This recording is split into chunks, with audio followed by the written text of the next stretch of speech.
RK's Guyana Free Media presents for human development and national development this message.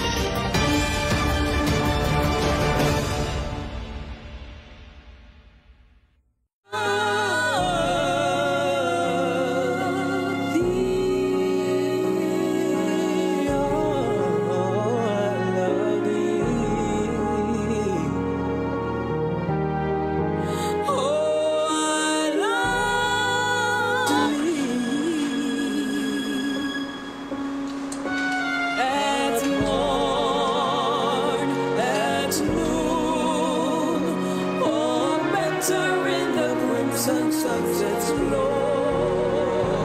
I love thee. Oh, I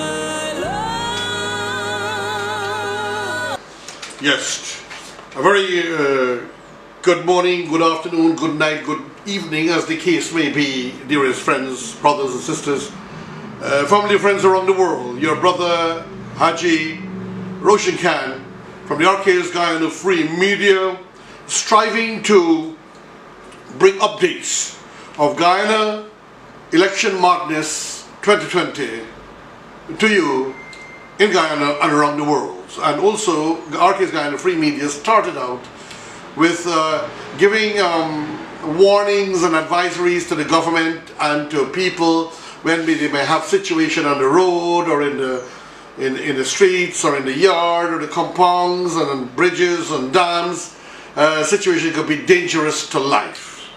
But then came the elections 2020 Guyana Madness, and I felt inspired to send the messages out, and it's been going out so well. We received up to what, 50,000, 30,000, 10,000, 5,000, 4,000, 3,000 views and so on, which means people are very much in need of it and love the messages we are sending out. First, before I start, I wish to remind everybody to please wear your masks. This is my homemade mask. We made this and we have been giving to our workers at REVOKE's Guyana Security Services. We're giving everyone free with guidance how to use it. This is one fancy one that was given to me as a gift. And then also to please use your sanitizers. Know how to use it. Teach people, move your rings in between the fingers, all the grooves, all around your thumbs. We tend to forget our thumbs, our palms. Clean it. And also I wish to advise you that Guyana'S distillers making a very lovely product. I saw it in the market on Sunday at Sparenda Plaisance Market for $1,000 people are selling.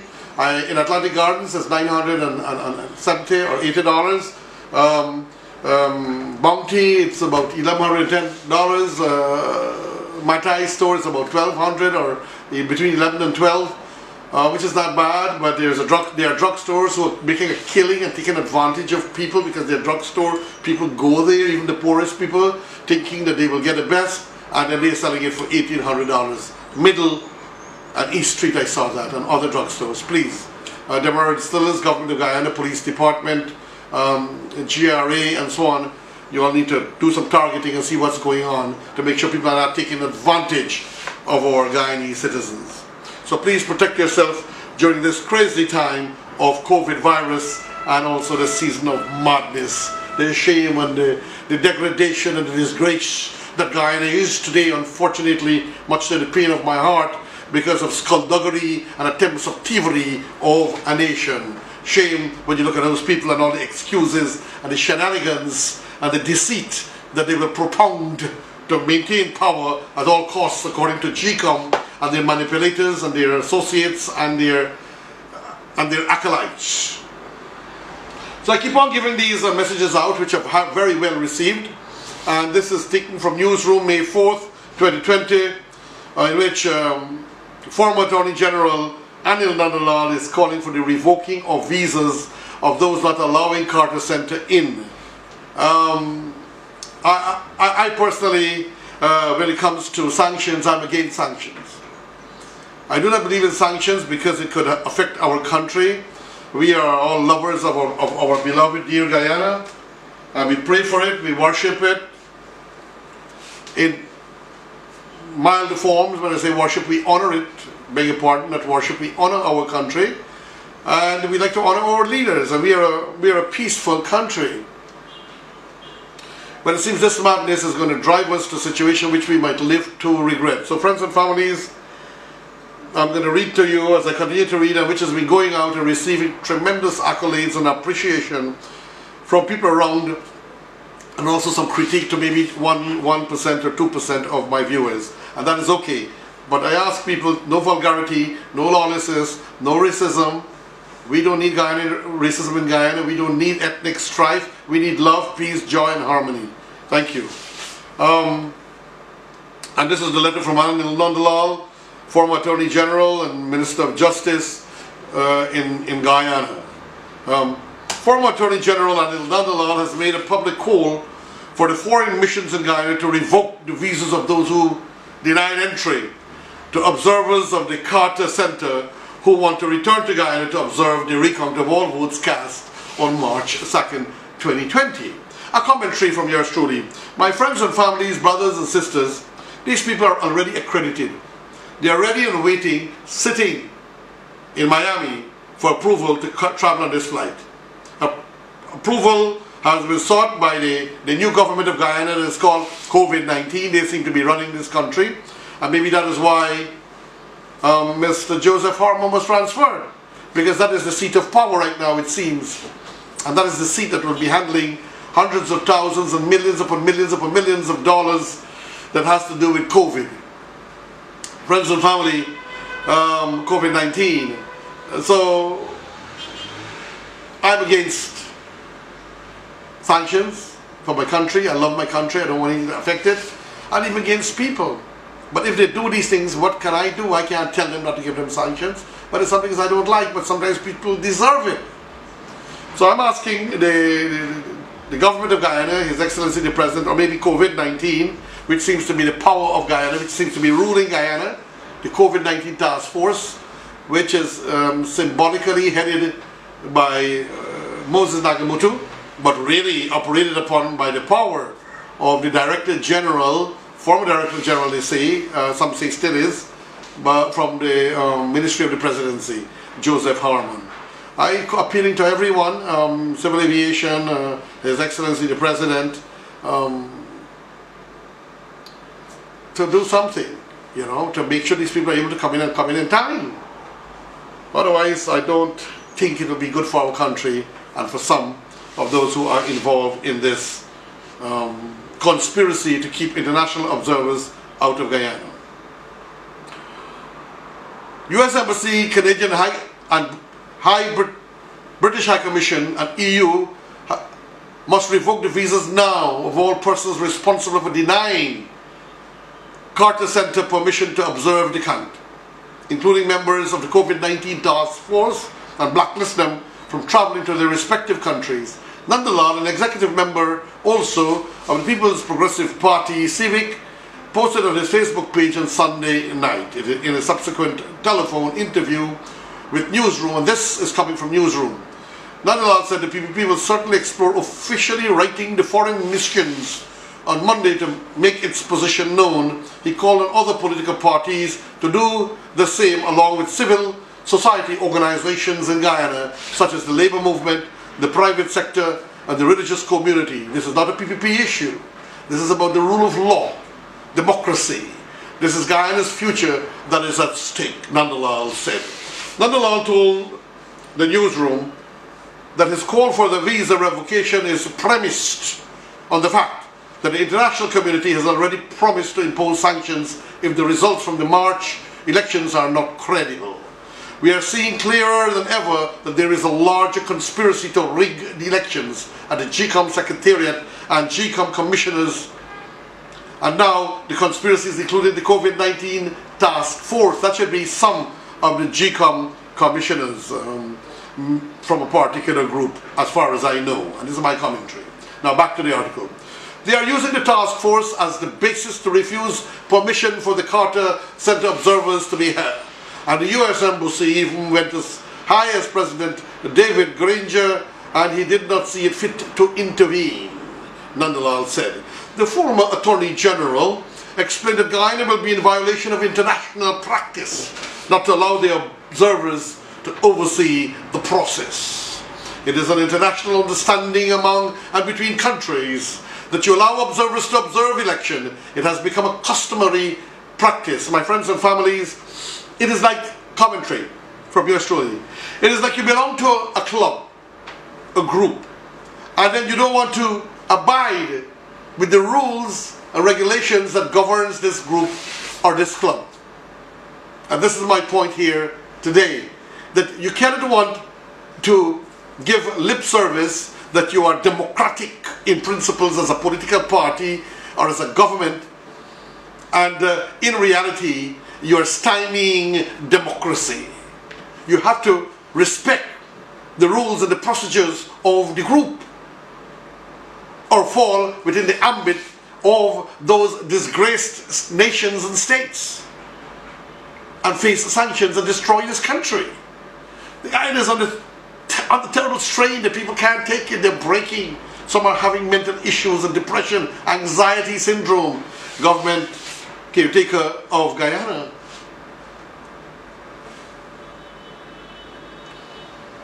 Here you have the government party, according to NANDLALL, who claims victory, refusing to reveal their statements of poll, objecting to live streaming, objecting to cell phones and using state apparatus to deny the observer team.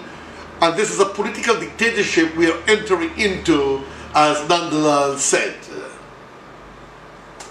The U.S. Embassy in Georgetown on Sunday clarified that it has sought approval via channels for observers of the Carter Center to board a flight to Guyana on Monday. The embassy said it sent the diplomatic note to the Ministry of Foreign Affairs on April 29, seeking permission for flights on May 4th, 2020, and May 30th, 2020, on May 30th, 2020, and May 30th, 2020, I beg your pardon. These flights serve a dual purpose, with the inbound flight on May 4 carrying accredited international observer missions to Guyana for the recount process, and the outbound flights serving to repatriate U.S. nationals, legal permanent residents, and third world nationals or third country nationals that are returning and using it as a transit point. The embassy noted that the inbound flight request was made on behalf of the Carter Center and the International Republican Institute, IRI Global. The embassy also sent a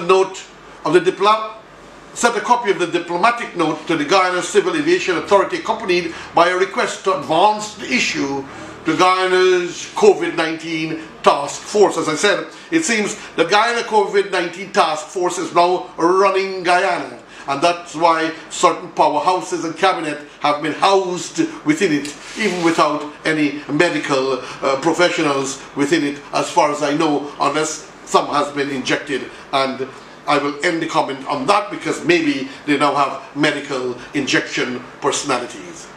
The U.S. Embassy was informed on Saturday, May 2nd, that the incoming May 4th flight had been approved by the task force, but not the arrival of the observers.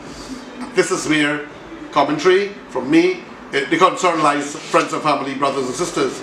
The flight got approval from the task force, but not the arrival of the observers. I repeat, not the arrival of the observers. So why are they afraid of the observers? They say they have CARICOM. But CARICOM is what? Only 4 persons came in. You have 10 stations. Not good. If they will use some people from the CARICOM Secretariat here still, but they're not, it's not good enough. We want an international accreditation. We want international approval. So the government today will get international approval and recognition, and obviously prosperity and salutations. The embassy has since sought reconsideration on this matter at the highest levels, in recognition that the observer missions illustrate the commitment of the caretaker government and the international community to a free, fair and transparent recount process. The United Nations representative in Guyana and the Canadian High Commissioner have since expressed hope that the Carter Centre will be granted approval to come to Guyana. The Ministry of Foreign Affairs is the official government agency that responds to such a request. The Ministry of Foreign Affairs sits on the National COVID-19 Task Force, which is responsible for granting approval for special flights to enter or leave Guyana as ports are closed as part of measures to prevent the spread of COVID-19. Dearest friends and family, we now have another part of this presentation within this posting, and it's taken from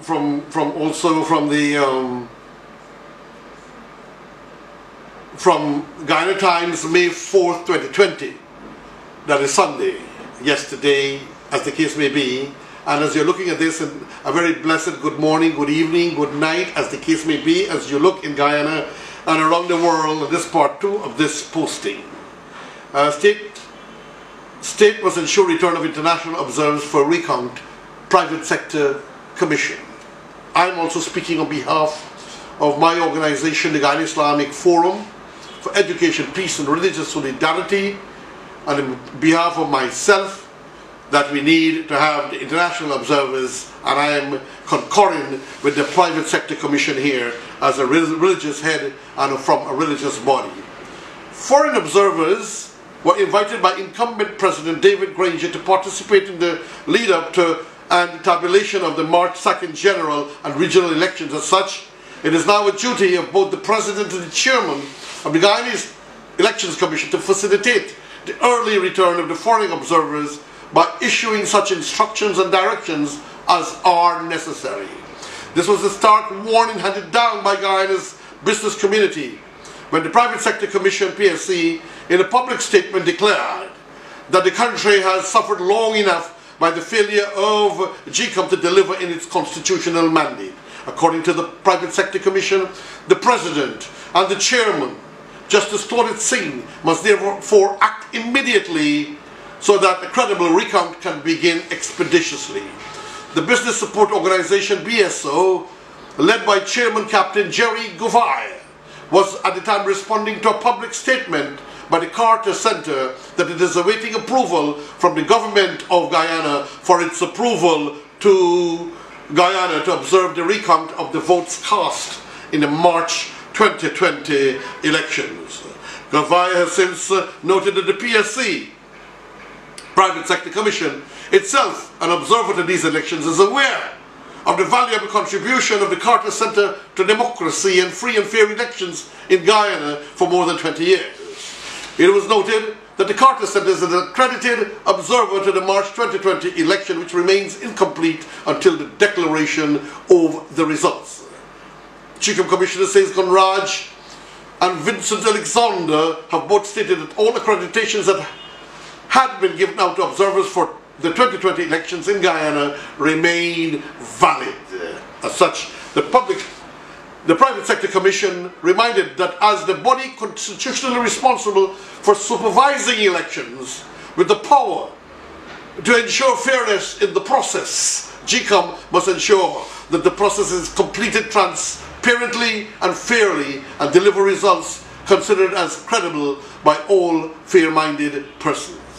Since the enactment of the General Elections Observers Act number 17 of 1990, observers have been recognized as a vital part of the electoral process in Guyana. Just over a month ago, the Democracy Watchdog Group reiterated their commitment to complete the process that they began in observing the 2020 elections. The Centre, in an April 1st statement, had reminded that their team had to make the difficult decision to depart Guyana on March 20th before the completion of the electoral process due to several factors, including harassment by observers by ruling party supporters. I repeat, harassment of observers by ruling party supporters. And I repeat, harassment of observers by ruling party supporters. And you know, ladies and gentlemen, I personally witnessed that. I saw it.